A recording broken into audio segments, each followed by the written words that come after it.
The moment Lucy Caldwell's mouth twisted into that triumphant smirk and said those 7 words, I knew my entire world had just shifted. We don't need your regional connections anymore. Standing there in her corner office on the 35th floor, watching her cancel 18 months of my life's work with 3 swift keystrokes, I felt something break inside me that I hadn't felt since I was 17 years old. The same hollow ache that came the morning I found my father slumped over his kitchen table, surrounded by rejection letters and foreclosure notices, his heart having given out from the stress of losing everything to corporate predators exactly like her. She didn't even look up from her monitor as she terminated contract after contract. Sarah Jenkins from Oregon, the Miller family in Texas, Ben Carter in Colorado. People who had trusted me, who had built their businesses around our partnerships, who were probably right now preparing shipments they'd never be paid for. Honestly, I don't understand why Director Smith hired you in the first place.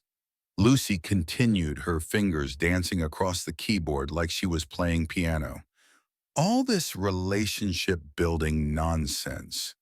We're a business, not a charity for quaint small business stories.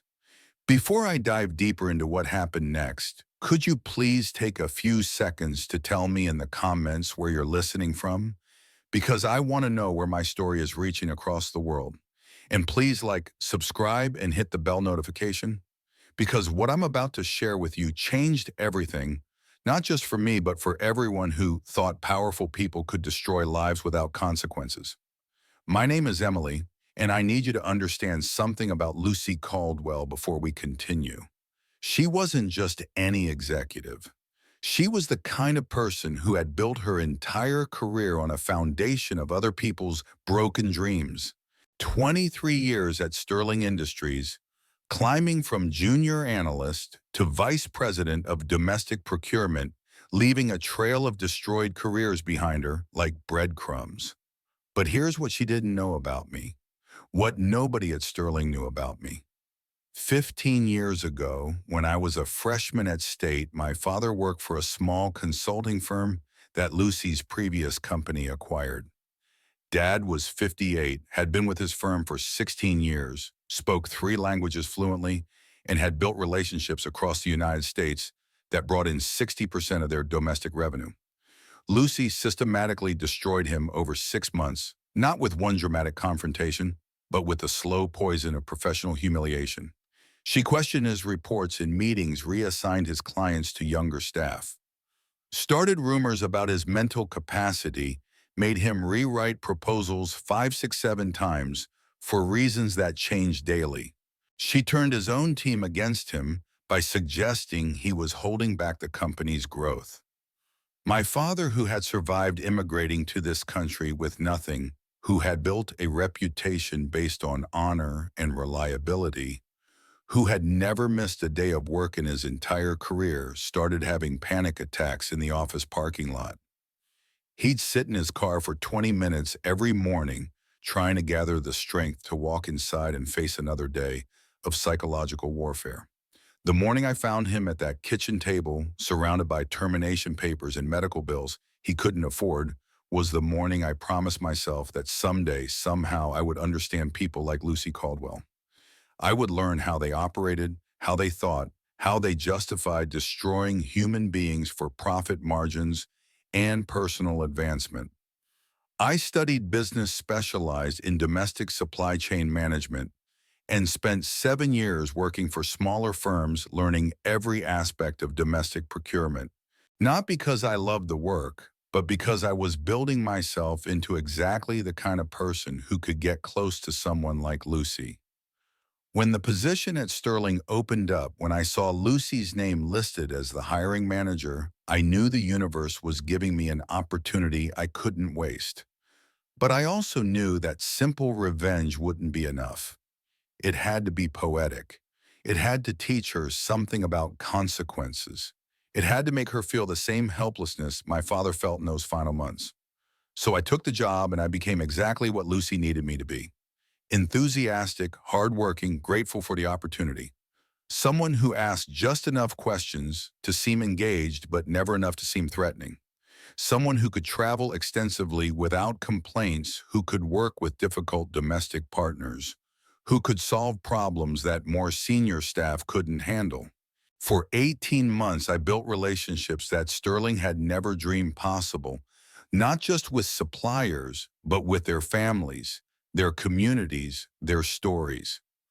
I learned that Sarah Jenkins's grandfather had been forced to sell his textile business after the war, and she was trying to rebuild what her family had lost. I discovered that the Miller family had started their packaging company after fleeing political persecution using their grandmother's life savings as collateral. Ben Carter had three daughters, all studying engineering, all hoping to expand the family's precision tooling business into aerospace components. Every single relationship I cultivated was with people who reminded me of my father. People who had worked their entire lives to build something meaningful, something that could survive beyond themselves. But I wasn't building these relationships for Sterling's benefit. I was building them for something much larger.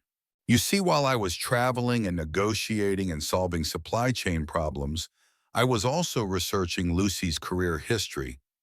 Every company she'd worked for, every acquisition she'd managed, every restructuring she'd overseen. And what I found was a pattern that made my stomach hurt with recognition. 15 years ago, it wasn't just my father. There was Michael Green, a translator who had helped Lucy's team navigate contracts in California. Lucy fired him 3 days before Christmas, claiming budget cuts, then hired his replacement at twice the salary. Michael's family lost their house. There was Maria Sanchez, who had managed relationships with Mexican manufacturers for 8 years. Lucy eliminated her position, took credit for her work, then used her contacts to negotiate deals that saved the company millions. Maria ended up driving for a delivery service trying to support her wife's cancer treatments without health insurance. There was David Kowalski, whose small Ohio firm had provided specialty components for automotive clients. Lucy convinced the parent company to demand impossible contract terms, forcing David into bankruptcy, then swooped in to acquire her equipment and client list for pennies. The pattern was always the same. Identify vulnerable people doing essential work, systematically undermine them. Take everything they built, move on without looking back. Lucy had built her entire career on the corpses of small business owners and immigrant workers who trusted the wrong person. So when I started reaching out to suppliers for Sterling, I wasn't just looking for the best deals or the most reliable partners. I was specifically seeking out people whose stories echoed the ones I'd found in Lucy's wake. People who had been broken by corporate predators, who had rebuilt from nothing, who understood what it meant to have your life's work destroyed by someone who saw you as disposable. And I found them everywhere. Sarah's textile company. Her father had been cheated by an American distributor in the 90s, losing contracts that nearly bankrupted the family. The Miller packaging firm. They'd been forced out of partnerships with Western companies who promised stability, then disappeared with their designs. Ben's tooling business. His brother had been systematically excluded from contracts by procurement managers who preferred working with larger, whiter-owned firms. Every supplier I brought to Sterling carried scars from people exactly like Lucy, and slowly, carefully, I started telling them stories. Not about my father specifically, but about the patterns I'd observed, the way certain executives operated, the warning signs to watch for the importance of protecting yourself when dealing with corporate predators. I never said Lucy's name. I never made specific accusations. I just shared observations about how powerful people sometimes treated partners they considered expendable and how important it was to maintain leverage in relationships with companies that might not honor their commitments. By month 12, every supplier contract I'd negotiated included specific clauses about notification periods, penalty structures, and coordinated withdrawal rights. Terms that seemed reasonable from Sterling's perspective, but would prove devastating if triggered simultaneously. I presented these clauses as standard domestic protections necessary for working with partners who had been burned before. Lucy signed every contract without reading the fine print, trusting my expertise, and focused only on the cost savings I was delivering. Sterling's profit margins improved by 38% in my first year, largely because I'd found suppliers willing to work for rates that barely covered their costs, hoping to build long-term relationships with a company that seemed to value their contributions. By month 15, I had documentation of everything, not just the contracts and financial arrangements, but the personal stories behind each partnership.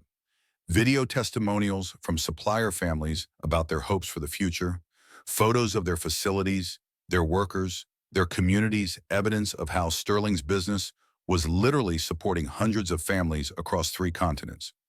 I also had detailed reports on Lucy's decision-making patterns, her attitudes toward domestic partners.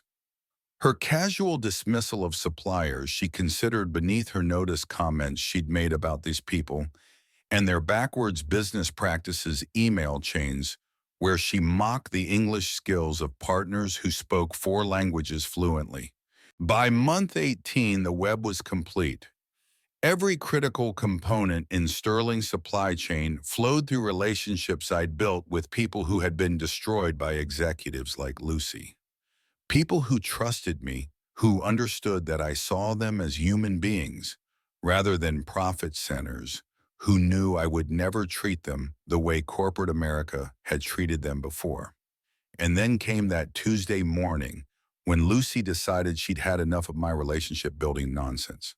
I'd been in her office for what I thought was a routine quarterly review. Sterling had just announced record profits driven largely by the domestic partnerships I'd developed. I expected recognition, maybe discussion of a promotion. Instead, Lucy pulled up her computer and started explaining how the company was shifting toward local suppliers exclusively. "These regional contracts are too complicated," she said, scrolling through the list of partnerships I'd spent months cultivating.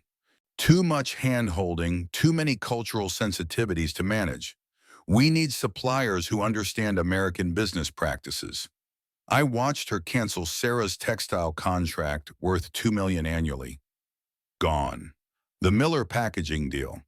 18 months of negotiations terminated. Ben's precision components essential for Sterling's aerospace division eliminated. "But Lucy," I said carefully, "these suppliers provide components we can't source domestically. The Miller family produces packaging materials with specifications that American manufacturers can't match. Ben's tooling precision is beyond anything available in our price range here." She looked at me like I was speaking a foreign language myself. "Emily, you're thinking like a relationship counselor instead of a business professional. We don't need their sob stories about family businesses and cultural traditions. We need products delivered on schedule at competitive prices. There are plenty of American suppliers who can provide what we need without all the emotional complexity." That phrase, emotional complexity, hit me like a physical blow. It was exactly the kind of language Lucy had used 15 years ago when describing my father's inefficient approach to client relationships. The same dismissive tone she'd employed while systematically destroying everyone who had ever trusted her professional judgment. I realized in that moment that Lucy hadn't learned anything from her decades of destroying lives. She hadn't developed empathy or wisdom or even basic human decency. She was exactly the same person who had driven my father to his grave, just with better suits and a bigger office. "What about the penalty clauses?" I asked quietly. "The coordinated withdrawal provisions in these contracts." Lucy waved her hand dismissively. "Legal will handle whatever paperwork needs to be filed. These people should be grateful they got 18 months of business from us. Most regional suppliers never get opportunities like this." She finished canceling the last contract and turned to face me with that triumphant smirk. "Honestly, Emily, I think this will be good for your professional development. You've gotten too emotionally invested in these partnerships. In this business, you can't afford to care about every supplier's personal story. Success requires focusing on results, not relationships. And that's when she said it. The 7 words that changed everything. We don't need your regional connections anymore. I nodded slowly, thanked her for the feedback, and walked out of her office. But instead of going back to my desk, I walked directly to the bathroom, locked myself in a stall, and started making phone calls. The first call was to Sarah Jenkins in Oregon. It was 3:00 in the morning her time, but she answered on the second ring, probably thinking it was an emergency, which in a way it was. Sarah, this is Emily from Sterling. I need you to listen very carefully to what I'm about to tell you, and then I need you to make some phone calls of your own. Within 6 hours, every single supplier I'd partnered with over 18 months had received identical messages, not from me directly, but from each other. The network I'd spent so long building wasn't just about business relationships. It was about shared experiences, mutual protection, and understanding exactly when to act together. Sarah called the Miller family in Texas. The Millers reached out to Ben in Colorado. Ben contacted the semiconductor manufacturers in Arizona. The Arizona suppliers called the packaging companies in Georgia. Like dominoes falling in reverse, each conversation triggered 3 more until suppliers across 12 states were simultaneously reviewing their Sterling contracts and discovering something interesting. Every single one of their agreements contained the same coordinated withdrawal clause I'd carefully negotiated months earlier. Language that seemed like standard legal protection, but actually meant that if Sterling terminated any regional supplier without cause, all remaining regional suppliers had the right to withdraw immediately without penalty. By Thursday morning, Sterling's production floor was silent. Not because of a strike or equipment failure, but because 68% of their critical components simply stopped arriving. The precision tooling from Ben's shop that kept their aerospace division running, the specialty polymers from Georgia that made their automotive parts possible, the textile components from Sarah that were essential for their defense contracts. I watched from my desk as operations managers started panicking around 10:00 a.m., making frantic phone calls to suppliers who politely explained that they were exercising their contractual withdrawal rights. By noon, the manufacturing supervisors were gathered in emergency meetings, trying to understand how Sterling had become so dependent on regional suppliers they apparently no longer needed. Lucy spent Thursday afternoon in crisis management mode, calling local suppliers who quoted prices 3 times higher than our regional partners, with delivery timelines stretching into next quarter. Companies that could maybe provide substitutes for some components, but had never even heard of others. This is a temporary adjustment period, she announced to the operations team Friday morning, her voice carrying just a hint of strain. We're transitioning to more reliable local partnerships that align with our strategic vision. But by Friday afternoon, Sterling's biggest client, a defense contractor expecting delivery of specialized components next week, called to express concerns about production delays. Then the automotive company that relied on Sterling's precision parts started asking questions about alternative suppliers. I spent that entire week documenting everything, not just the operational chaos, but Lucy's responses to it. Her dismissive comments about suppliers who were overreacting to normal business decisions. Her insistence that regional partners were inherently unreliable and that Sterling was better off without them. Her complete inability to understand why terminating 68% of their supply chain simultaneously might cause problems. But the real revelation came Monday morning when CEO Smith called an emergency executive meeting. I wasn't supposed to be in that room, but Smith had specifically requested that I attend since I was the only person who fully understood Sterling's regional supplier relationships. Lucy looked genuinely confused about why I was there, probably assuming I'd be blamed for the crisis rather than consulted about solutions. Smith started the meeting with a simple question. Can someone explain to me how we went from record profits to production shutdown in 4 days? Lucy launched into a polished presentation about supply chain diversification, strategic realignment, and the benefits of local sourcing. She had slides prepared showing cost projections and risk assessments, all demonstrating why eliminating regional suppliers was sound business strategy. The temporary disruption we're experiencing, she concluded confidently, is the natural consequence of transitioning away from an over-reliance on regional partnerships that were ultimately unsustainable. Smith listened patiently, then turned to me. Emily, you built these relationships. Help me understand what actually happened here. This was the moment I'd been preparing for without fully realizing it for 18 months. I opened my laptop and pulled up the presentation I'd been building since Tuesday, the one that told the real story of Sterling's regional partnerships. Mr. Smith, with your permission, I'd like to show you exactly who our regional suppliers are and what our relationships with them actually meant.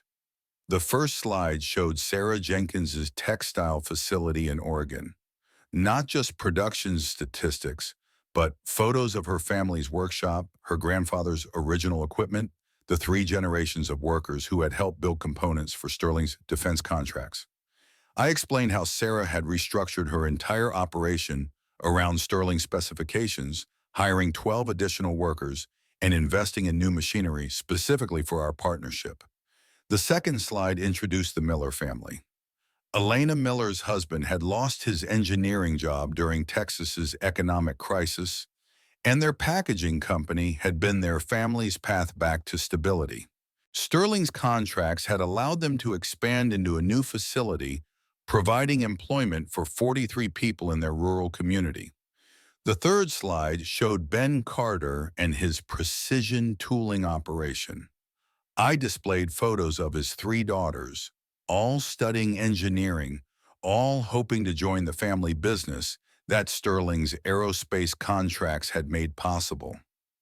Ben had been working 16-hour days to meet Sterling's quality standards, building equipment that literally couldn't be sourced anywhere else at our price point. Slide after slide, I introduced Smith to people Lucy had dismissed as regional connections. I showed him facility tours, quality certifications, testimonials from workers whose families depended on Sterling's business. I demonstrated how these weren't just vendor relationships, but partnerships with specific human beings who had bet their futures on Sterling's commitment. These suppliers weren't just providing components, I explained, watching Smith's expression change as he absorbed the scope of what we'd lost. They were providing components that can't be replicated domestically. Sarah's textile process uses techniques her grandfather developed. The Miller's packaging materials have chemical properties that American manufacturers can't match. Ben's tooling precision exists because he's been refining his processes for 20 years. Then I showed Smith the financial impact. Not just the immediate production delays, but the long-term consequences of losing supplier relationships that had taken decades to develop. The contracts we'd voided represented partnerships worth $47 million annually with suppliers who had been averaging 18% year-over-year growth in their work with Sterling. Mr. Smith, I continued, these partnerships weren't expendable overhead. They were competitive advantages that our domestic competitors don't have access to.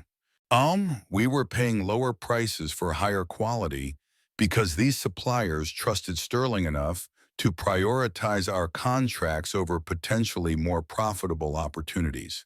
I watched Lucy's face throughout my presentation, seeing her confusion gradually shift to concern as Smith asked increasingly pointed questions about the termination decisions. Why hadn't she consulted with operations before canceling critical supplier relationships? Why hadn't she explored transition timelines instead of immediate terminations? Why hadn't she understood the coordinated withdrawal clauses before triggering them? But the moment that really changed everything came when I showed Smith the final section of my presentation. The documentation I'd gathered about each supplier's previous experiences with American companies. The pattern of domestic partners being promised long-term relationships, delivering exceptional results, then being abandoned when companies decided to streamline their operations. These suppliers worked with Sterling despite having been burned before. I explained because they believed we were different. Because I spent 18 months proving that we valued their contributions and understood their worth. Smith was quiet for several minutes studying the financial projections and supplier profiles. Finally, he looked at Lucy with an expression I'd never seen before. Not anger, but deep disappointment. Lucy helped me understand the strategic thinking behind eliminating $47 million in annual revenue without consulting operations, finance, or the executive team. Lucy started explaining again about local sourcing and simplified logistics, but her confidence was wavering. She kept using phrases like "these people" and "cultural complications" language that sounded increasingly problematic in the context of my presentation. "What cultural complications?" Smith asked. Emily's documentation suggests these suppliers were consistently exceeding quality standards and delivery requirements. Well, the language barriers, the time zone difficulties, the constant need for relationship management, Lucy replied, her voice getting tighter. Regional suppliers require so much hand-holding compared to local partners who understand American business practices. That's when Smith asked the question that revealed everything. "Lucy, have you reviewed the withdrawal clauses in these contracts?" Silence. Long, uncomfortable silence. Because according to Emily's documentation, every regional supplier had the contractual right to withdraw immediately if Sterling terminated other regional suppliers without cause. "Did you understand that canceling one contract would trigger coordinated withdrawal from all regional partners?" More silence. Lucy's face was losing color as she realized Smith wasn't asking rhetorical questions. "Mr. Smith," she said carefully, "I trusted that legal had reviewed these contracts appropriately. The withdrawal clauses seem like standard protective language." "Standard protective language," Smith repeated slowly.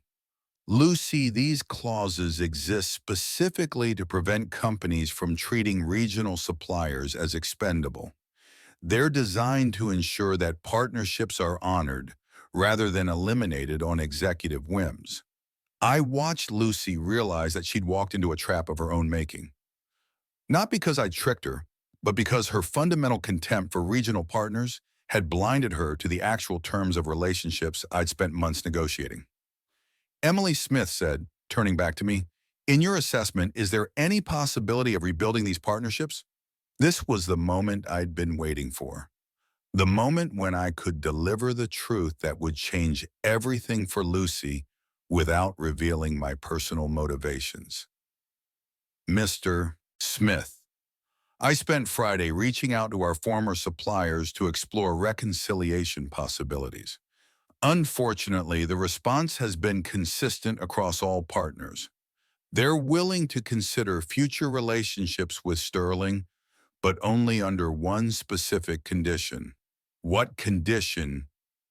"They require a written guarantee that Lucy Caldwell will have no involvement in regional supplier relationships going forward."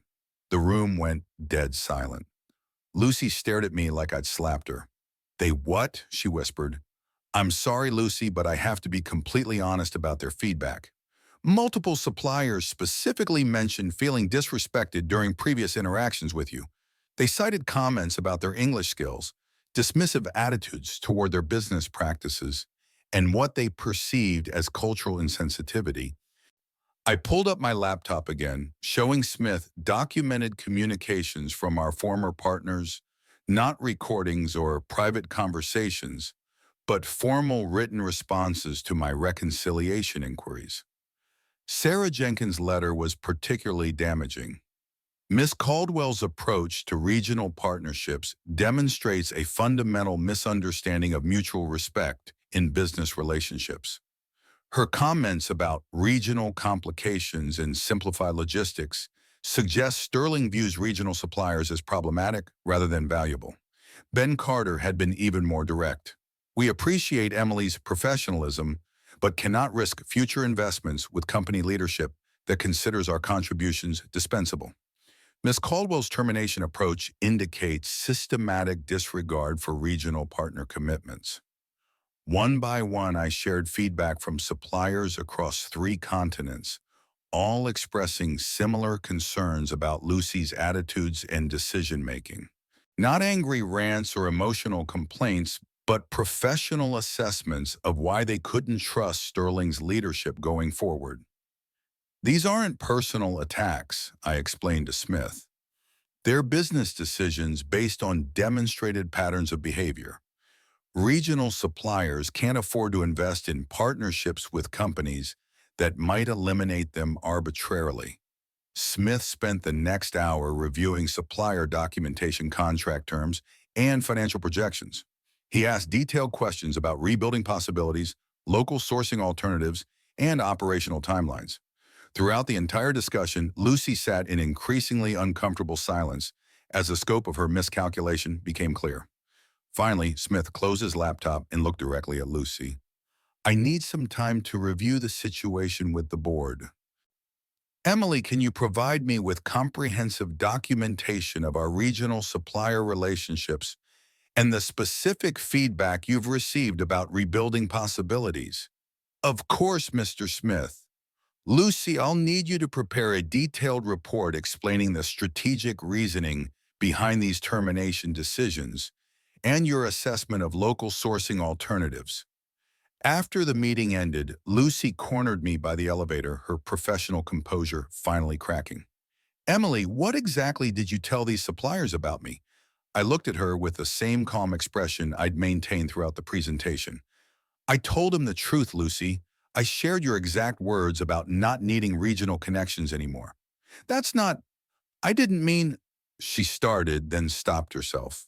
You didn't mean what? That you don't value regional partnerships? That cultural sensitivity is unnecessary? That relationship management is emotional complexity we can't afford?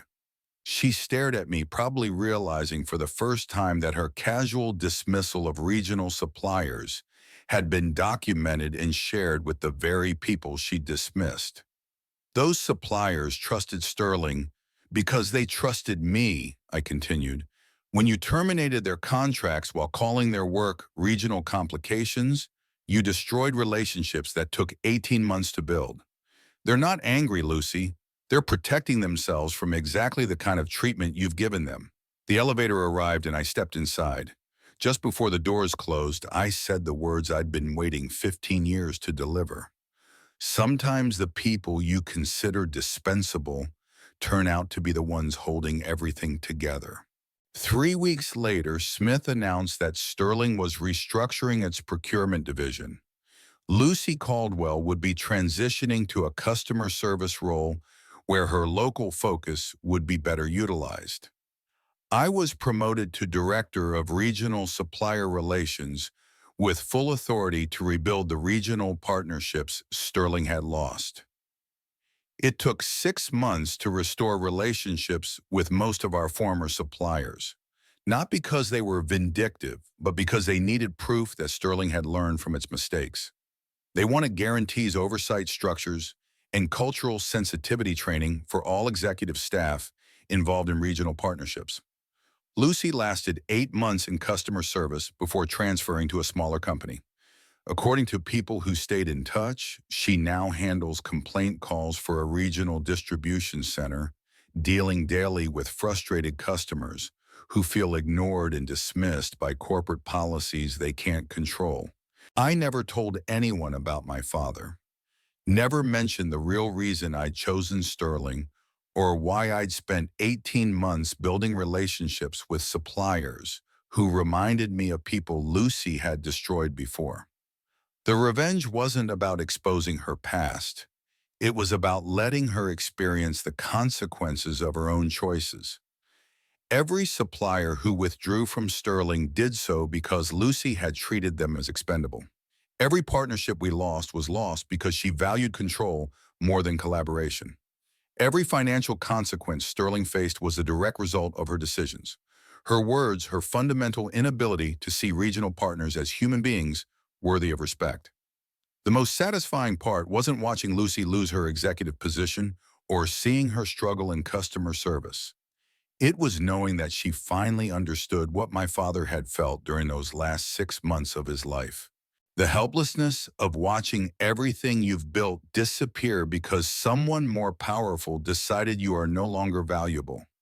If you've stayed with me through this entire story, if you understand why I spent 18 months planning something this complex, please take a moment to like this video and subscribe to my channel.